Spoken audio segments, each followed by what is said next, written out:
ఏ hey, ఎవరు నువ్వు? ఎందుకు వచ్చావు? అసలు ఏంటిదంతా?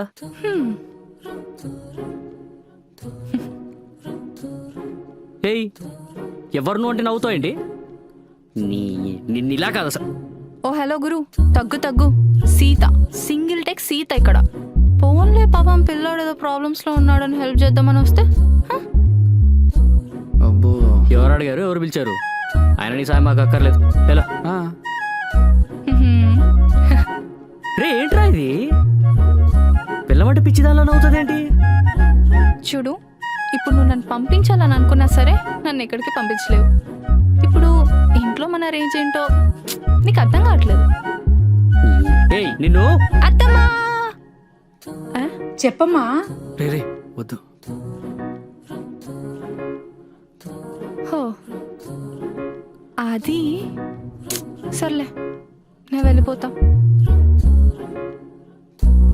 అంటే ఇప్పుడు వెళ్ళిపోతే అమ్మాయి ఆగు. రే, ఇప్పటికీ బొమ్మ బ్లాక్ బస్టర్ అయింది. ఇప్పుడు కానీ అమ్మాయి వెళ్ళిపోయింది అనుకో, పోస్టర్ చిరిగిపోతుంది. నీకు తెలియట్లేదు. అవునరా, ఇరికిసి పాడు తప్పింది. అరే ఆదిత్య, ఇంకా మనం చేసేది ఏమీ లేదు. నోరు మూసుకుని తను చెప్పింది ఏంటో. వివేకన్నయ్య, చెప్పమ్మా. ఇప్పుడు నేను ఉండాలా వెళ్ళాలా? భలేదేనమ్మా, నువ్వు ఎక్కడికి వెళ్తావు? ఇక్కడే ఉండు. వాడేదో జోక్ చేస్తుంటే ఆయన నువ్వేంట్రా సింగిల్ టేక్ ఆర్టిస్ట్ చేతులు పట్టుకుని ఏం మాట్లాడుతున్నావు నువ్వు అసలు? రోజుకి 5,000. 5,000? 5,000 ఎందుకమ్మా? సాయం చేస్తానన్నావుగా? 10,000. ఏయ్, ఆయన అసలు నీకు ఎందుకు ఇవ్వాలి? నాటకాలా? అవును, నాటకాలే. ప్రొఫెషనల్ ఎథిక్స్ గురు.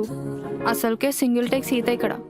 ఆ మాత్రం ఇచ్చుకోకపోతే గిట్టుబాటు ఉండదు. చూసుకో మరి. ఇవ్వకపోతే ఏం చేస్తావే?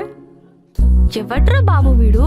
మహాభారతం మొత్తం విని పాండవులు వనవాసానికి ఎందుకు వెళ్ళారు అని అడుగుతున్నాడు.